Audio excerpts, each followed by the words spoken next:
So student, now we are going to discuss section number 4 of paper number 2 of JEE Advanced 2023. इस section में बेटा आपको 2 paragraphs दिए गए और इन 2 पैराग्राफ्स के बेसिस पे आपको 2 क्वेश्चंस प्रोवाइड किए गए जिनका आपको न्यूमेरिकल टाइप आंसर प्रोवाइड करना था। ठीक है, यहाँ पर ये है कि अगर आपका क्वेश्चन, क्योंकि यहाँ पर आंसर आपका डेसिमल में भी आ सकता है, तो आपको डेसिमल के बाद जो है 2 डिजिट तक राउंड ऑफ करके हमारे आंसर्स प्रोवाइड करने। यहाँ तक क्लियर है? चलिए बेटा यहाँ पर देखते हैं कि किस टाइप का पैराग्राफ आपको दिया गया और उससे रिलेटेड किस तरह की इंफॉर्मेशन, किस तरह का क्वेश्चन आपसे पूछा गया। क्लियर? तो यहाँ पर स्टार्ट करते हैं फर्स्ट कि यह हमारा जो सेक्शन है इसके अंदर हमारे टोटल क्वेश्चन नंबर 14 से लेके 17 तक टोटल 4 क्वेश्चन आएंगे। हर पैराग्राफ से रिलेटेड जो है आपको 2 क्वेश्चन यहाँ देखने को मिलेंगे। क्लियर है? चलिए, let's start with the question number 14। Question number 14 और 15 के लिए एक पैराग्राफ है और यहाँ पर जो ये क्वेश्चन आपको दिया है, this is related to the Doppler's effect, है ना, जो हम साउंड में पढ़ते हैं डॉपलर्स इफेक्ट, उसके बारे में यहाँ पे क्वेश्चन है। आइए बेटा देखते हैं कि क्या क्या इस क्वेश्चन में गिवन है और हमें क्या ऑब्जेक्टिव है, हमारा हमें क्या फाइंड आउट करना है। क्लियर? देखिए यहाँ पर आपको बोला है कि S1 and S2 are 2 identical sound source of frequency 650 hertz. ठीक है, S1 और S2 के आपको 2 साउंड सोर्स दिए जिनकी फ्रीक्वेंसी भी आपको प्रोवाइड की गई है। The source S1 is located at O and S2 is moving in anti clockwise direction with the speed 4√2 metre per second. Clear है? तो यहाँ पर इस तरह का ये कि 2 टाइप के सोर्स आपको दिए। S1 को हमने प्लेस कर दिया बेटा कहाँ पर, ओरिजिन, ये बोल सकते हो कि S1 is placed at O और S2 जो है मेरा वो मूव कर रहा है विद द यूनिफॉर्म स्पीड, ऐसा क्वेश्चन में बोला है। और इसकी जो स्पीड है ये आपको ऑलरेडी गिवन है, this is what 4√2 metre per second, ये गिवन है। नाउ अब ये बोला कि there are 3 points P, Q, R on this path such that the P and R is diametrical opposite और Q जो है मेरा वो इस पॉइंट पर है। अब हमारा जो ऑब्जेक्टिव है वो क्या है, इस मतलब क्वेश्चन नंबर 14 और 15 में आपसे क्या पूछा गया वो समझते हैं। क्वेश्चन नंबर 14 में बेटा आपको क्या दिया गया, पहले तो मुझे एक चीज़ जाननी है कि क्या आपको ये क्वेश्चन क्लियर है। एक बार मैं फिर से समराइज कर देता हूँ। यहाँ पर आपको क्या दिया गया बेटा कि 2 साउंड के सोर्स है। S1 साउंड सोर्स को हमने O पर प्लेस किया है, S2 जो है वो सर्कुलर पाथ में कहीं भी मूव कर सकता है। इसके बाद आपको बोला गया कि P, Q, R 3 पॉइंट्स है जिसमें से P और R हमेशा डायमीटर जो अपोजिट पॉइंट्स होंगे वो है। अब देखो यहाँ पर क्वेश्चन नंबर 14 और 15 इसमें आपको क्या पूछा गया। क्वेश्चन नंबर 14 ये पूछ रहा है कि when only S2 is emitting sound, मतलब मैं कह रहा हूँ कि इसको मैंने बंद कर दिया, ये कोई साउंड प्रोड्यूस ही नहीं कर रहा और केवल S2 मेरा साउंड प्रोड्यूस कर रहा है और ये S2 जो है Q पर पहुँच जाता है, तब मुझे बताना है what is frequency of sound that is measured by detector. और डिटेक्टर जो है वो कहाँ पे प्लेस किया हुआ है बेटा, P पॉइंट पर। ये क्वेश्चन में भी गिवन है कि जो साउंड डिटेक्टर है वो हमारा P पॉइंट पर प्लेस किया गया है। क्लियर? तो हमारे को वो फ्रीक्वेंसी बतानी है, the frequency that is measured by this sound detector when this S2 is placed at point Q। यहाँ तक क्लियर? आइए बेटा देखते हैं। तो देखो अगर हम यहाँ पे ये मान के चले बेटा कि ये जो S2 है ये हमारा यहाँ पर आ गया। क्लियर? अभी S1 जो है किसी तरह की कोई फ्रीक्वेंसी एमिट नहीं कर रहा है, S2 मेरा यहाँ पर है। तो मुझे ये जानना है कि जो डिटेक्टर है वो कौन सी फ्रीक्वेंसी, मतलब कितनी फ्रीक्वेंसी को वो क्या कर पाएगा, कैप्चर कर पाएगा। ठीक है? तो आप एक चीज़ समझो बेटा, जब भी हम यहाँ पर अगर हम बात करते हैं कि जो डॉपलर इफेक्ट पिक्चर में कब आता है, जब आपका सोर्स और आपका ऑब्जर्वर दोनों के बीच में रिलेटिव मोशन हो रहा है तब हमारा डॉपलर इफेक्ट पिक्चर में आता है। डॉपलर इफेक्ट क्या होता है बेटा, जो इसकी एक्चुअल फ्रीक्वेंसी है सोर्स की वो जो है ऑब्जर्वर को सुनाई नहीं देती। यहाँ ऑब्जर्वर क्या है, डिटेक्टर। तो अब क्योंकि सोर्स मूविंग है और ऑब्जर्वर जो है या फिर डिटेक्टर जो है वो रेस्ट पर है, तो डेफिनेटली इसकी जो एक्चुअल फ्रीक्वेंसी इसको सुनाई नहीं देगी। क्लियर? तो अब हमें क्या करना बेटा, एक चीज़ समझो, जब ये पॉइंट Q पर होगा तो ये इस डायरेक्शन में जा रहा होगा और इसकी स्पीड आपको गिवन है 4√2 मीटर पर सेकेंड। क्लियर है? तो पहले हम यह फॉर्मूला बनाना सीखते हैं कि हमारा जो ऑब्जर्व फ्रीक्वेंसी है वो क्या होगी। ठीक है? ऑब्जर्व फ्रीक्वेंसी, या फिर ऐसे बोल सकते हो कि ये मेरी जो actual frequency that is detected by detector. Clear? It should be equal to जो मेरी F गिवन है सोर्स S2 की। ठीक है? यहाँ पर हमें बनाना V, मैंने बोला कि V0, यहाँ पर है V, यहाँ पर है VS। अब समझना बेटा, फॉर्मूला बनाना पड़ेगा। अब अगर हम यहाँ पे V0 की बात करते हैं, this is velocity of an observer, तो ऑब्जर्वर तो हमारा क्या है, रेस्ट पर, डिटेक्टर तो रेस्ट पर है, तो मतलब मेरे V0 की वैल्यू को मैं क्या लूँगा बेटा, 0। अब समझना, सोर्स मेरा मूविंग कर रहा है, हाँ मूविंग कर रहा है, बट अगर हम देखें तो हमें यहाँ पर पहले देखना पड़ेगा कि जो डिटेक्टर और सोर्स की जो लाइन है उसके अलोंग जो है वेलोसिटी का कंपोनेंट क्या आएगा। क्लियर। तो यहाँ पर आप देख पा रहे होंगे बेटा, क्योंकि ये हमारी क्या है रेडियस, और ये भी हमारे पास क्या है बेटा रेडियस, तो ये एंगल कितना हो गया 45 डिग्री। क्लियर। तो इसके करस्पॉन्डिंग अगर आप इसको इस तरह से बनाते हो तो ये वाला जो एंगल है ये भी हमारा कितना होगा बेटा 45, और ये भी हमारे पास 45। तो अगर मैं यहाँ पे बात करूँ तो मैं ये फॉर्मूला क्या लिखूंगा, मुझे जो मानना एफ डैश मुझे फाइंड आउट करना है, एफ मुझे गिवन है सोर्स का, किसका दिया बेटा H2 का, मैं यहाँ पे लिखूंगा V डिवाइड बाई V। अब मुझे बताओ कि जो सोर्स है अगर वो डिटेक्टर से दूर जा रहा है तो जो फ्रीक्वेंसी सुनाई देगी वो कम सुनाई देगी ज़्यादा, सायरन जो है वो हमें कम इंटेंसिटी का सुनाई देगा, मतलब यहाँ पे आएगा प्लस। क्लियर। अब ध्यान से देखिए बेटा एफ डैश, यहाँ पर जो S2 है और S1 है दोनों सेम फ्रीक्वेंसी एमिट कर रहे हैं, और यहाँ पर S1 का जो वैल्यू दिया है वो कितना है 656 हर्ट्ज। क्लियर। तो यहाँ पे हमारे पास कितना आ गया बेटा 656। अच्छा V क्या है यहाँ पर, velocity of sound, velocity of sound is provided to you, this is 324। Clear है, 324 डिवाइडेड बाई ये हो जाएगा बेटा 324 प्लस। अब समझना यहाँ पर आपका जो वेलोसिटी का कंपोनेंट है वो इस डायरेक्शन में आएगा, और वो कितना हो जाएगा 4√2 cos ऑफ 45, cos 45 बोल दो, sin 45 बोल दो, ठीक है एक ही बात है। क्लियर। तो यहाँ से अगर आप देखोगे तो एफ डैश का वैल्यू कितना आ गया बेटा 656, यहाँ पर हो गया 324 divide by 324 plus 4√2 multiply 1/√2। Clear. √2 और √2 को हमने क्या कर दिया बेटा कैंसिल। क्लियर। तो यहाँ पर हम एफ डैश का वैल्यू जो पुट कर सकते हैं, it will B 656 multiply 324 divide by 328। Clear. इसको हमने कैंसिल कर दिया बेटा, ये क्या हो गया 2 टाइम्स, तो यहाँ से हमारे पास आ जाएगा 648 हर्ट्ज। क्लियर। कितनी आगे फ्रीक्वेंसी, तो एक्चुअल जो सोर्स H2 की फ्रीक्वेंसी थी वो थी हमारी 656, बट इसको जो डिटेक्टर जो डिटेक्ट कर पा रहा था वो कितनी हो जाएगी बेटा 648 हर्ट्ज। तो अगर मैं यहाँ बात करूँ कि जो हमारा क्वेश्चन नंबर 14 है इसका आंसर जो है वो हमारा कितना हो जाएगा 648 हर्ट्ज। बोलो यहाँ तक क्लियर, यस और नो। क्लियर। चलिए अब हम इसका सेकेंड पार्ट पे चलते हैं, जो कि हमारा क्वेश्चन नंबर 15 है। वो क्या कह रहा है, बहुत ध्यान से समझना बेटा। यहाँ पर ये बोल रहा है कि अब मैं ये मान के चलता हूँ कि देखो लास्ट क्वेश्चन में हमने माना था कि S1 रेस्ट पर है, किसी तरह का कोई सोर्स जो साउंड प्रोड्यूस नहीं कर रहा है, और H2 जो है वो हमारा Q पर है। अब हम ये मान के चलते हैं कि H2 जो है वो R पर पहुंच गया, क्वेश्चन कह रहा है, मैं नहीं कह रहा हूँ। H2 जो है वो R पर पहुंच गया और S1 जो है वो अप्रोच कर रहा है towards the detector with the speed of 4 metre per second. ठीक है। अब हमें बताना है कि what is beat frequency that is measured by detector. आइए इसको समझने की कोशिश करते हैं।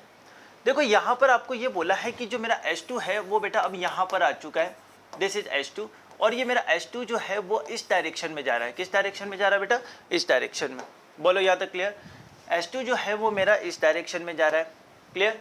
अच्छा, और ये जो S1 है ये डिटेक्टर की तरफ आ रहा है with the speed 4 metre per second. आपको पता है इसकी स्पीड तो यूनिफॉर्म है 4√2 मीटर पर सेकेंड। अब हमें पता लगाना है, देखो इस डिटेक्टर को ये S1 के कारण से जब ये मूव कर रहा है तो इसके कारण से भी कुछ फ्रीक्वेंसी सुनाई देगी और इसके कारण से भी सुनाई देगी। तो हमारी बीट फ्रीक्वेंसी क्या है, बीट फ्रीक्वेंसी का मतलब दोनों फ्रीक्वेंसी में डिफरेंस क्या है। तो पहले हम ये निकालते हैं बेटा कि फ्रीक्वेंसी, क्वेश्चन नंबर 15 की बात चल रही है बेटा, है ना। तो frequency observed by detector due to H2, है ना। अब आप ये समझो, मैं मान लेता हूं कि वो जो है F1 है, और F1 क्या हो जाएगा बेटा, अगर सोर्स, अगर मैं इसकी बात करूं, इसका फॉर्मूला बनाते हैं, ये हो जाएगा मेरा H2 की जो एक्चुअल फ्रीक्वेंसी है। ठीक है। अब आप समझो डिटेक्टर तो मतलब ऑब्जर्वर तो आपका रेस्ट पर है, यहाँ पर हो जाएगा V डिवाइड बाई, यहाँ पर क्या आएगा V प्लस VS और V माइनस, वो समझना। अब यहाँ पे देखो डिटेक्टर बेटा यहाँ पर है, ये सोर्स अगर किसी सर्टेन एंगल पे जाता है तो ठीक, नहीं तो अगर हम यहाँ पे मान ले कि चलो ये इस एंगल पे जा रहा है और वो कितना है 4√2 cos ऑफ 90, हमेशा याद रखिए बेटा डिटेक्टर और सोर्स दोनों सेम लाइन में होने चाहिए। तो यहाँ पर ये वैल्यू कितनी हो जाएगी 0। ठीक है। तो यहाँ पर मैं क्या लिख सकता हूँ 4√2 cos ऑफ 90। क्लियर। तो यहाँ से आप देख पा रहे होंगे बेटा cos 90 का वैल्यू कितना होता है 0। मतलब अगर मैं बात करूँ तो जो डिटेक्टर को सेम फ्रीक्वेंसी सुनाई देगी जो ये एमिट कर रहा है, और ये एमिट कितना कर रहा है 656 हर्ट्ज। यहाँ तक क्लियर है। क्लियर है? यस, ठीक है। अब अगर हम यहाँ पे ये बात करें, what is frequency observe by detector due to S1, है ना। अब S1 क्या कर रहा है, डिटेक्टर की तरफ जा रहा है, तो मैंने बोला बेटा F2, ये मेरा क्या हो जाएगा FS1, क्लियर। अब देखो ऑब्जर्वर तो रेस्ट पर है, मतलब डिटेक्टर तो रेस्ट पर है, but what about this one, ये इसके पास आ रहा है, तो मैं बोलूँगा V प्लस यहाँ पे क्या हो जाएगा 4, क्लियर। अब सारी वैल्यूज पुट करते हैं, यहाँ पर कितना है बेटा, इट विल बी 656, ठीक है। ये हमारा कितना हो गया 656 divide by 324 divide by 324 plus 4, समझ में आ रहा है ना? क्लियर टू यू, यस और नो? क्लियर है, ठीक है। तो यहां से आपको क्या देखने को मिलेगा बेटा, अच्छा एक चीज समझो, यहां पर ये डिटेक्टर की तरफ अप्रोच कर रहा है, डिटेक्टर की तरफ अप्रोच कर रहा है, तो इसको फ्रीक्वेंसी ज्यादा सुनाई देगी, तो यहां पर बेटा जो है ध्यान रखना, यहाँ पे माइनस साइन आएगा, यस, यहाँ पे आएगा माइनस, यहाँ भी माइनस, तो ये कितना हो जाएगा बेटा 656 multiply it will be 324 divide by 320। तो अगर आप इसको सोल्व करोगे, ठीक है, then you will find this answer 664.2 hertz, ठीक है, इतनी फ्रीक्वेंसी सुनाई देगी। बट हमारा ऑब्जेक्टिव क्या था, हमारा ऑब्जेक्टिव है to find the beat frequency, and beat frequency क्या होता है बेटा, दोनों फ्रीक्वेंसी का डिफरेंस। तो यहाँ पे देखो ये कितना है 664.2, इसमें से हमें माइनस करना है, क्या माइनस करना है बेटा, ये it will B 656 hertz, clear. तो यहाँ से अगर हम बात करेंगे तो ये कितना आ जाएगा 8.2 हर्ट्ज, कितना हो जाएगा 8.2 हर्ट्ज, क्लियर। तो ये हमारा इसका आंसर हो जाएगा। तो अगर क्वेश्चन 15 का आंसर अगर आपसे पूछे तो 8.2। चलिए बेटा इसके अगर हम बात करते हैं, यहाँ पे अगर अब देखा जाए तो क्या फॉर्मूला बेस्ड क्वेश्चन था, यस आपको फॉर्मूला बनाना था।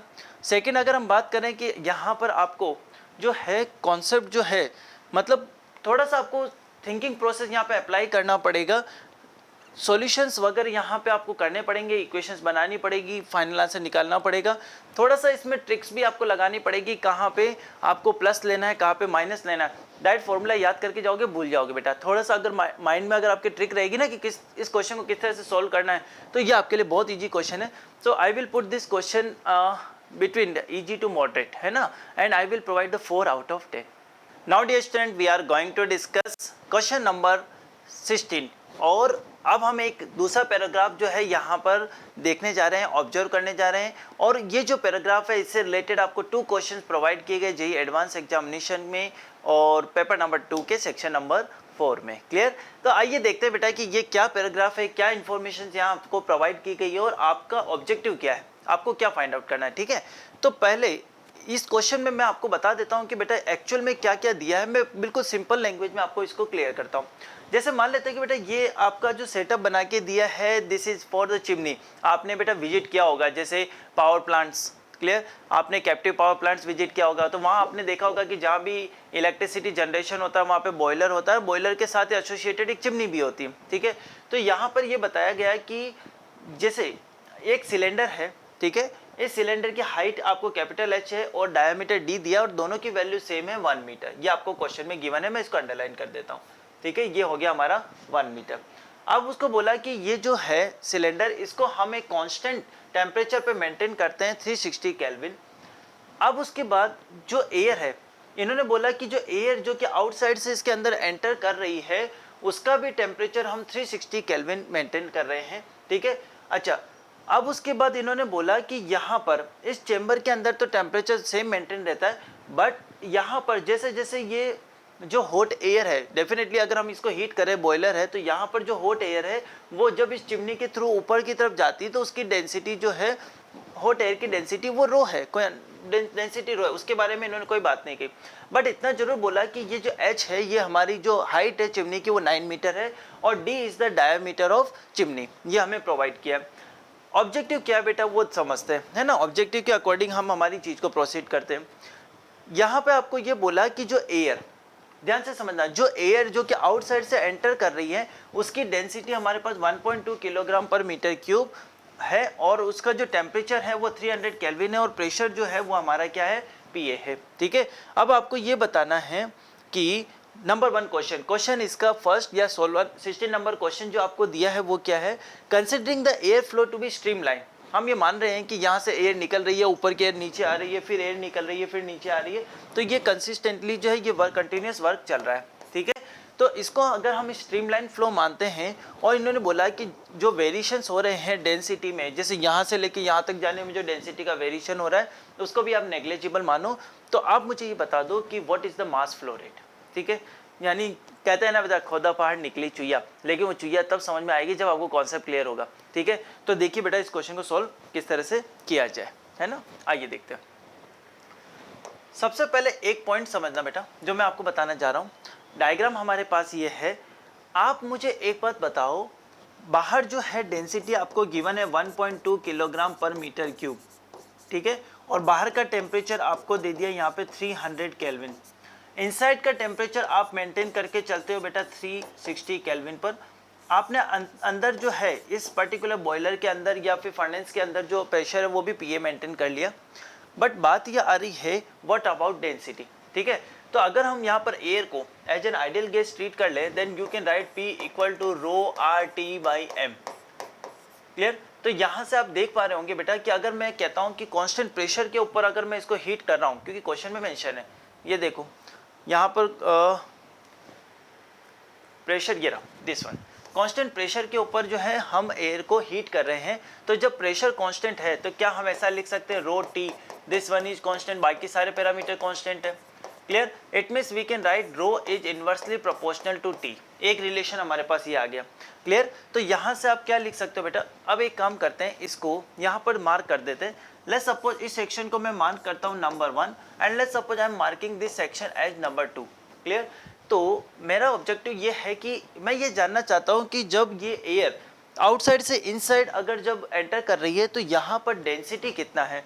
Then I can write like this rho 1 by rho 2, it will be equal to T2 by T1। Rho 1 मुझे चाहिए, आउटसाइड की एयर का 1.2 है। व्हाट अबाउट टेम्परेचर, अब यहाँ पर आउटसाइड जो टेम्परेचर कितना है बेटा 300, ये हो गया 300, और इनसाइड टेम्परेचर हमारा कितना है 360। यहाँ से अगर आप देखोगे तो रो 1 कितना आ जाएगा बेटा 12 डिवाइड बाई 10 इंटू 30/36, ये गया, ठीक है, ये हो जाएगा बेटा 3। तो यहाँ से अगर आप देखोगे तो 1 किलोग्राम पर मीटर क्यूब आपकी डेंसिटी आ रही है। इसका मतलब समझो कि जैसे जो एयर है बेटा, जो आउटसाइड की एयर है वो जा रही है 1.2 किलोग्राम पर मीटर क्यूब की डेंसिटी से, लेकिन जैसे ही वो फर्नेस में एंटर करती है उसकी डेंसिटी बन जाती है 1 किलोग्राम पर मीटर क्यूब। यहाँ तक तो क्लियर है।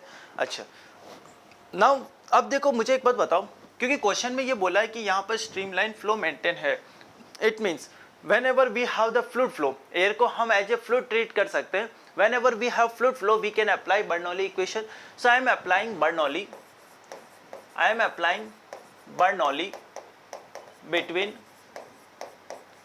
between 1 and 2, 1 और 2 के बीच में मैं बर्नौली अप्लाई करता हूँ। ध्यान से देखिएगा कैसे, यहाँ पे लिखेंगे बेटा P1 plus 1/2 rho V1 square plus rho GH1, it will be equal to P2 plus, clear.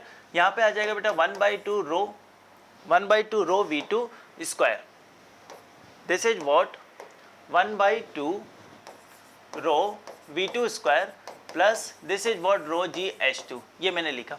मेरा रेफरेंस जो नंबर 1 पर है तो मैं यहाँ लिख सकता हूँ P। देखो इसका जो प्रेशर है यहाँ पे ध्यान से समझना, आई एम टेकिंग दिस, यहाँ पे प्रेशर PA है, आउटसाइड भी प्रेशर PA है, तो हमने PA बोला। यहाँ पर हमने मान लिया कि जो वेलोसिटी है एयर पार्टिकल की वो 0 है, ठीक है। डेंसिटी डिफरेंस से सेम टेम्परेचर मेंटेन कर रहे हैं तो अभी उसकी वेलोसिटी 0, और साथ साथ में ये मेरा रेफरेंस है तो ये 0 P2। अब यहाँ पर प्रेशर कितना होगा ये समझना, जब बेटा आउटसाइड अगर PA है तो यहाँ पर अगर मैं बात करता हूँ, क्या आप मुझे बता सकते हो 2 पॉइंट पर प्रेशर कितना होगा? क्या आप मुझे बता सकते हो 2 पॉइंट पर प्रेशर कितना होगा? I can write like this, it will be equal to PA minus rho G, और यहाँ पर कितना आएगा बेटा 10। बट ये ध्यान रखना बेटा ये रो कौन सा वाला, एयर वाला है, आउटसाइड की एयर वाला है ना। तो यहाँ पर हम क्या मेंटेन कर सकते हैं, PA minus I am writing rho air G multiplied with 10 plus 1/2 rho. अब यहाँ पे मुझे बताओ, यहाँ से लेके यहाँ तक जो है हॉट एयर पार्टिकल्स जा रहे हैं, तो हॉट एयर पार्टिकल्स के लिए यहाँ पर रो H हॉट, ठीक है। जो हमारी हॉट पार्टिकल्स है उनकी डेंसिटी हम लिखेंगे यहाँ पर आ जाएगा हमारे पास दिस इज वी स्क्वायर हमने मान लिया, प्लस यहाँ पे आ जाएगा बेटा रो, ये भी हॉट पार्टिकल का जी, और यहाँ पे हमारे पास है 9। बोलो क्लियर। अब जस्ट इसको सिंप्लीफाई करते हैं, देखो रो पी ए से पी ए कैंसिल हो गया, यहाँ पर क्या आ जाएगा बेटा रो एयर, यहाँ पे आ जाएगा multiplied with 10g, clear, it will be equal to 1/2 rho hot air, ठीक है, हॉट एयर है ये V square plus rho hot, यहाँ पर आ जाएगा g मल्टीप्लाइड विद 9, ठीक है। सारी वैल्यूज को पुट करते हैं, देखो एयर की डेंसिटी हमारे पास 1.2 है, यहाँ 10 है, यहाँ पे 10, 1/2, ये वैल्यू अभी कैलकुलेट किया हमने 1 वी स्क्वायर, हॉट एयर की डेंसिटी 1 है, यहाँ पर हो गया बेटा 10, और यहाँ पर हमारा ये हो गया 9, क्लियर। जस्ट इसको सिंप्लीफाई करते हैं, वी स्क्वायर बाई 2, देखो 100 है, 100 का 1.2 ये कितना हो गया 120, यहाँ पे हो जाएगा बेटा -90, clear. So now we can write like this v2 square by 2 it will be equal to 30, तो यहाँ से v2 स्क्वायर कितना हो गया 60, क्लियर। अंडर, तो यहाँ पर अगर मैं v पूछूं √60 मीटर पर सेकेंड, बोलो क्लियर। सो √60 मीटर पर सेकेंड अगर हमारे को v मिलता है, हमारा ऑब्जेक्टिव क्या है, our objective is to find the rate of flow, mass flow rate है ना, मास फ्लो रेट हमें चाहिए। तो मास फ्लो रेट कैसे आएगा बेटा, ये समझो, यहाँ से इसको मैं रब कर रहा हूँ। अब हमारा जो ऑब्जेक्टिव है ये फाइंड आउट करना कि मास फ्लो रेट क्या होगा, ठीक है। आइए, so now I am writing mass flow rate. अब मास फ्लो रेट किसका, हॉट एयर जा रही ना, तो यहाँ पर हमारे पास क्या आ जाएगा रो हॉट, ठीक है, एरिया इंटू वेलोसिटी। अब रो ये कितना बेटा 1, ये आ जाएगा π/4, डायमीटर कितना दिया 0.1 स्क्वायर, वेलोसिटी अभी आपने कैलकुलेट की कितनी √60, ठीक है। अगर आप इसको सिंप्लीफाई करोगे then you will find this answer 60.8 gram per centimetre, clear. Gram per centimetre मतलब सॉरी ग्राम पर सेकंड, क्योंकि तो वेलोसिटी है। सो मास फ्लो रेट है, मास फ्लो रेट है, तो ये क्या हो जाएगा बेटा मास फ्लो रेट है, ये क्या है बेटा मास फ्लो रेट। तो यहाँ पर ये जो आएगा ये आएगा वॉल्यूम पर सेकंड, ठीक है, लेकिन आपको इसको मास में कन्वर्ट करना पड़ेगा। You will find this 60.8 and this is gram per second. Mass flow rate है ना, वॉल्यूम फ्लो रेट तो क्या होती है एरिया इंटू वेलोसिटी, बट अगर उसको डेंसिटी मल्टीप्लाई कर देते तो ये क्या बन जाता है दिस इज किलोग्राम पर सेकेंड। लेकिन जब किलोग्राम पर सेकेंड आप इसको कैलकुलेट करोगे तो ये आएगा 0.0608। मैंने इसको क्या कर दिया फिर 1000 से मल्टीप्लाई भी कर दिया और ये ग्राम पर सेकेंड में आ गया, क्लियर। तो ये हमारे इस क्वेश्चन का आंसर हो जाएगा। कौन से वाले क्वेश्चन का बेटा, क्वेश्चन नंबर 16। तो हमारा आंसर यहाँ पे आना चाहिए क्योंकि पूछा ही इसी में है, तो मैंने क्या कर दिया 60.8। बोलो क्लियर, क्लियर। नेक्स्ट क्वेश्चन पे मूव ऑन करें। आई थिंक बेटा आपको सारा क्वेश्चन क्लियर हुआ होगा, डन। आइए आगे चलते हैं। चलिए अब इसका जो सेकंड क्वेश्चन दिया है सेम पैराग्राफ का कि क्वेश्चन नंबर 17, क्वेश्चन नंबर 17 आपको दिया है कि जब चिमनी जो है, जिस चिमनी की हम बात कर रहे थे उसका अगर हम क्लोज कर दें, मतलब यहाँ पे मैं एक केप लगा दूं, ठीक है। केप लगाने पे क्या होगा कि उनके बीच में प्रेशर डिफरेंस होगा, कि मतलब आउटसाइड का प्रेशर कुछ होगा, अंदर का प्रेशर कुछ होगा। तो हमें क्या बताना है, if the changes in the temperature and density of heat, ये जो है उसको हमने नेग्लिज, मतलब टेम्परेचर में और डेंसिटी में कोई भी चेंज नहीं हो रहा है ये हमने मान लिया, तो हमें बताना है कि प्रेशर डिफरेंस कितना होगा। बहुत ईजी है बेटा, अभी आप देखो हमने क्या किया था, ध्यान से समझना। ये हमारा एक चिमनी थी, है ना बेटा। चिमनी की हाइट जो है हमारे पास कितना है h इक्वल टू, ये हमारे पास है 9 मीटर। बोलो क्लियर, क्लियर। अच्छा, यहाँ पर आपने बोला था कि ये जो है, जो भी बॉयलर वगैरह जो भी आप इसको एज्यूम करो, ये आपका 1 मीटर है, यहाँ पर एयर एंटर कर रही है, हम यहाँ पर हीट कर रहे हैं, ऐसा आपने बोला। अब मैंने यहाँ पे क्या किया बेटे, केप लगा दी। केप लगाने के बाद अभी अगर मैं यहाँ जस्ट 2 पॉइंट्स कंसिडर करूँ that is very close to this cap A and B, I can see that pressure at A, ये अभी हमने कैलकुलेट किया था। कन्फ्यूजन होता है बेटा क्योंकि A ऑलरेडी हम यहाँ पर ले चुके हैं, इसलिए मैं इसको मेंशन करूँगा टॉप से, किससे। सो प्रेशर एट द टॉप, ये कितना हो जाएगा बेटा PA माइनस यहाँ पे आ जाएगा रो एयर G, और यहाँ पे हमारा क्या था 10, ये आपने देखा ही है बेटा, क्लियर। लेकिन अगर मैं P बॉटम की बात करता हूँ, बॉटम का मतलब क्या, B पॉइंट पर प्रेशर कितना, B पॉइंट पर प्रेशर कितना होगा तो वो हॉट एयर के कारण से होगा। Then I will write this is what PA minus यहाँ पे रो हॉट आएगा G, यहाँ पे आ जाएगा बेटा 10।